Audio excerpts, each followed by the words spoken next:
Hi, this is Virginia from Shepherd's Talk and the Yellow Farm, and I have done videos before on how to knit locks in to your work, and I thought I would show you one way to crochet them in. These are some locks from my flock. This is a colored Wensleydale fleece, and I've washed it lightly, and you know, these just make such beautiful, the locks are just so amazing that, you know, sometimes it's just wonderful to be able to add them directly to your work and allow them to just kind of do their thing. So I've done a couple of rows of single crochet here, and I'm going to show you one way that you can attach these locks to directly into your work.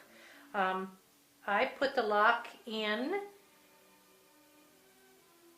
and hold the end of the lock with my working yarn like this. Take my crochet hook, insert it into the next stitch. I catch the working yarn and the lock like this, and then go ahead and do a single crochet. Okay, and that does lock it in very nicely. Let's do another one. Let's pull out another lovely lock here. Look at this guy, he's beautiful. All right, again, I'll lay this down so you can see it.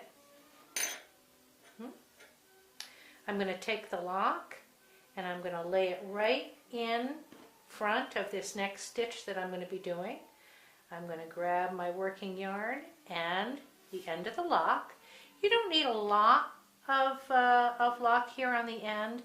You do need enough that it will catch and hold.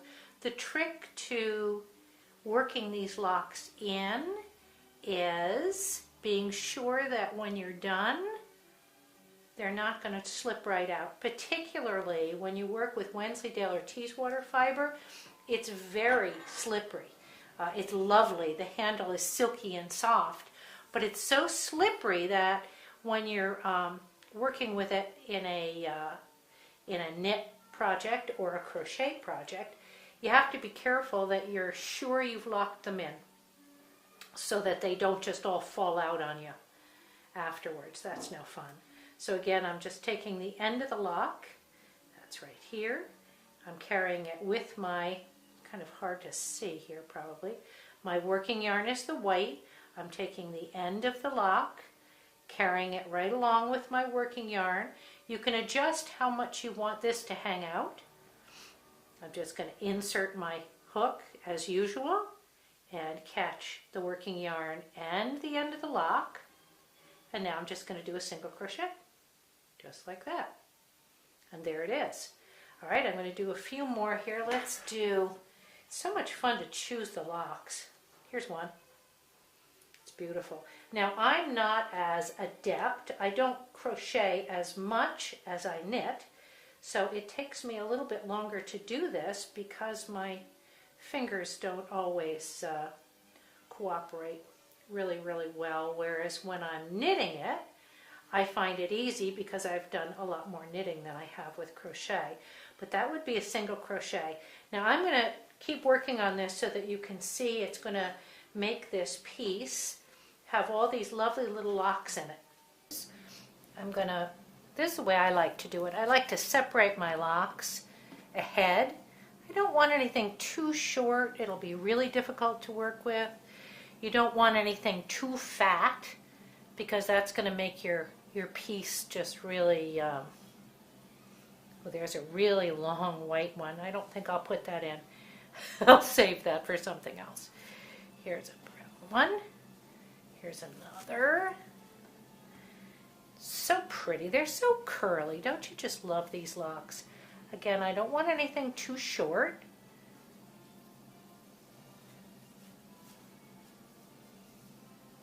Those are too short for what I'm doing here. For the most part, I would say, see, now that's going to be hard. The reason I'm saying it's too short is because if we're going to leave, say, this much of the lock hanging out so that you can see it, it leaves very little bit of the lock to work into your piece. And what locks it into your piece is obviously the tail that you're going to work in. So that would be much more difficult. Now, if you were using a very fine yarn, you might be able to do a shorter tail. but I'm using something pretty chunky right here. So I'm going to separate the locks, and I like them to be probably, let them hang maybe that much, maybe 2 inches, and then I still have probably 2 inches here or maybe a little bit more to work in. So that's going to be perfect. All right, so this again is the wrong side. You can, the first time you try this, if you want to, just like the knitting with locks. The first time I did the knitting with locks video, I don't know if you remember this or if you watched that on my YouTube channel, but we added locks on one row and then just knit back. And that makes it very simple because you're only adding locks on the right side. You could do that with your crochet as well, it just won't be quite as dense. So this again is the wrong side. And I'm trying to figure out a way to make this very clear as an illustration of how to work them on this side, although you'll figure it out. It's really not, it's not rocket science. The way you want to lay these out is with the end that you want to dangle on the right side. So I'm going to take the part of the lock that I want to work into my yarn. I'm going to carry that with my working yarn, and then I'm just going to come down here, find my first stitch right there, and I'm going to catch the end of the lock and the working yarn, the end of the lock and maybe the working yarn if it's long enough. If not, I'm not worried about it. Okay, I'm going to grab another lock. I hope you can see clearly. I'm going to let the part that's going to dangle on the front side is going to be to the right. I'm going to grab the end of the lock that I'm going to work into my stitch with my working yarn. I'm going to come down under my stitch and I'm going to catch the working yarn and the lock. And I'm pulling it up just this much. You can see that allows quite a bit of it to dangle on the correct side. And then I'll do my stitch. Now you can experiment with finding other ways to add these as long as the tail is locked in enough.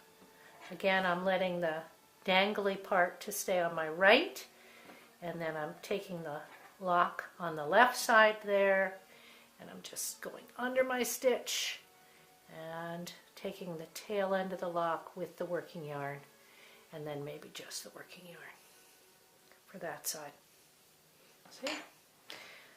See how nice and dense and deep that is? That's very nice.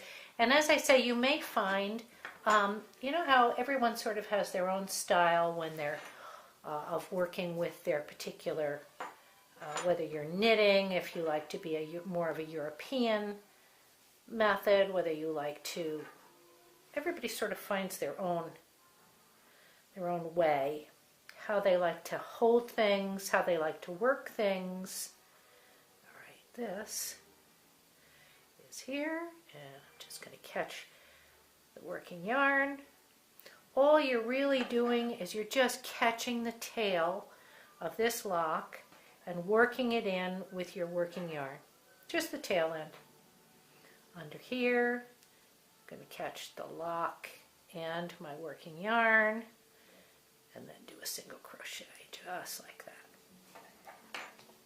It's a little slow going, particularly if you're separating each of these locks one by one like I am.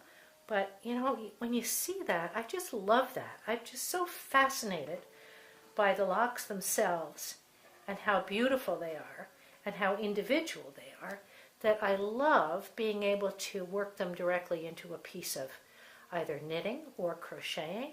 You know, you can put this, you can use this technique on anything that you're crocheting that you want to add locks to. Separating that out. And again, we're working back on this.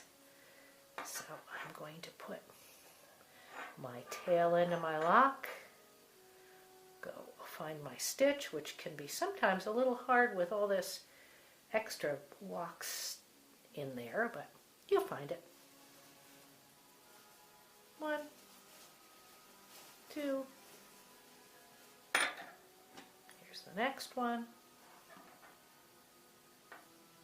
Go underneath, just like that. Catch the working yarn and some of the lock Just like that, pull it through, work the next one. If you get a little of the tail in that, when you're finishing that single crochet stitch and pulling it through, that's great.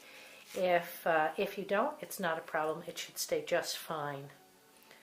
Just fine. Again, the part I want to dangle is to the right, hanging on that back side, because we are here on the wrong side of this piece.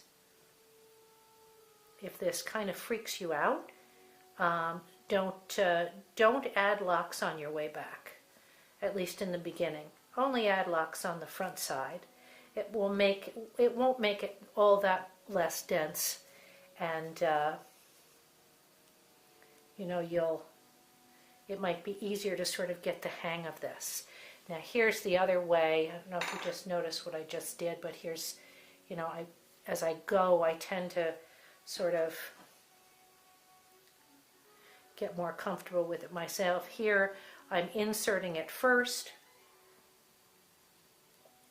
then adding my lock, then catching it and pulling it through. The only thing you basically have to keep an eye on is that your lock is dangling, you're leaving enough of it loose, and that you've got it on the correct side. But you know, again, not a big deal. You could always pull this through. In other words, let me show you. We can troubleshoot here a little bit. Suppose I make the mistake here of putting my lock down, like we do on the right side of the work, and pulling this, doing my single crochet this way, so that the lock is now on the wrong side of the piece. All right, very simple. You know, you could just insert your crochet hook and pull that lock back through to the right side of the piece.